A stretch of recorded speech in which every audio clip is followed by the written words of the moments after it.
Faye, I've heard that you're a strong healthcare advocate. I wonder if you could tell me a little about your position on healthcare and maybe that of your opponent, John Micah, and how those differ. That's right. I've been a strong healthcare activist ever since my son became disabled in a soccer injury at the age of 7. And he became paralyzed, quadriplegic, and I advocated for patient safety, and then I advocated for stem cell research, and now I'm an advocate for universal health care.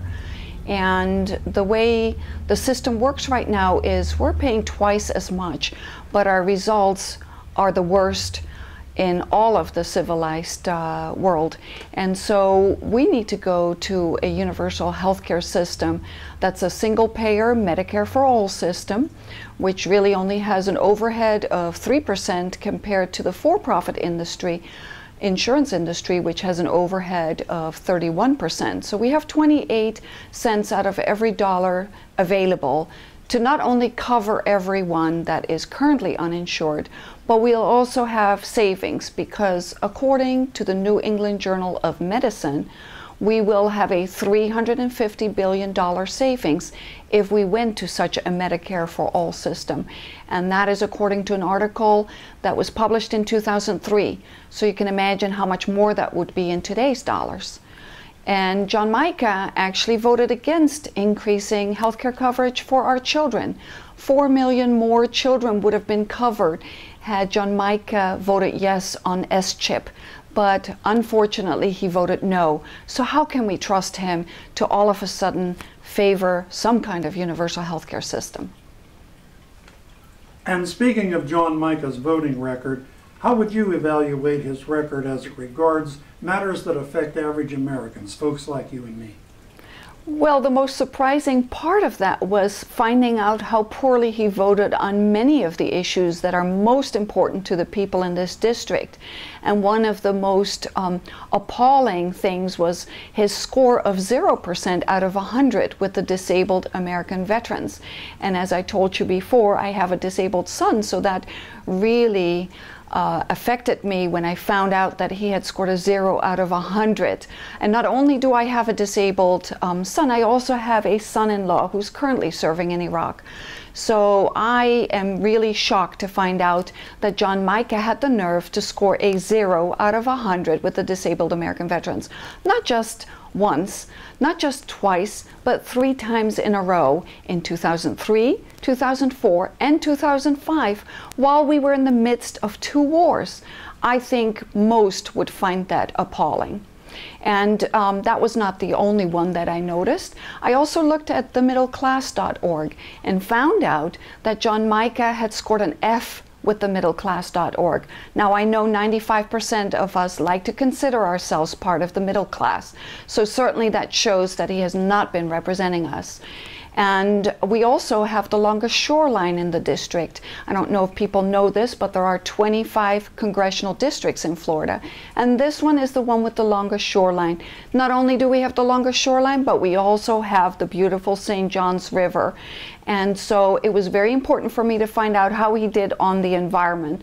So I went to the League of Conservation Voters and found out that he had only scored a 5 out of 100% with the League of Conservation Voters.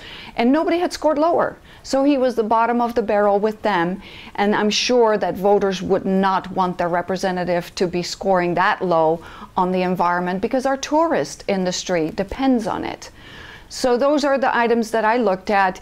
There is actually one other one that affects seniors, and that is where John Micah actually voted to cut Medicare reimbursements to physicians by 10.6%. I'm sure our seniors aren't very happy with that either. And those are the items that I think voters should be aware of before they cast their vote in this election.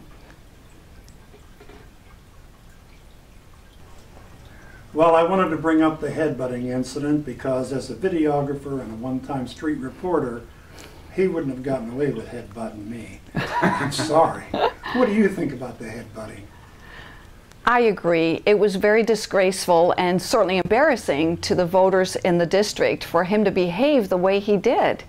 And I'm sure that he was aware that this was an ABC cameraman, but I guess he didn't want to be seen leaving a Tom DeLay party. And but it's also very symbolic of the way he's been ducking questions in general. He has refused to debate me, except for once on a PBS news station, but he has refused to set a date for debating me on Channel 2 and Channel 6 in Orlando, and even the St. Augustine Record could not get him to come and debate me. So he's afraid of questions.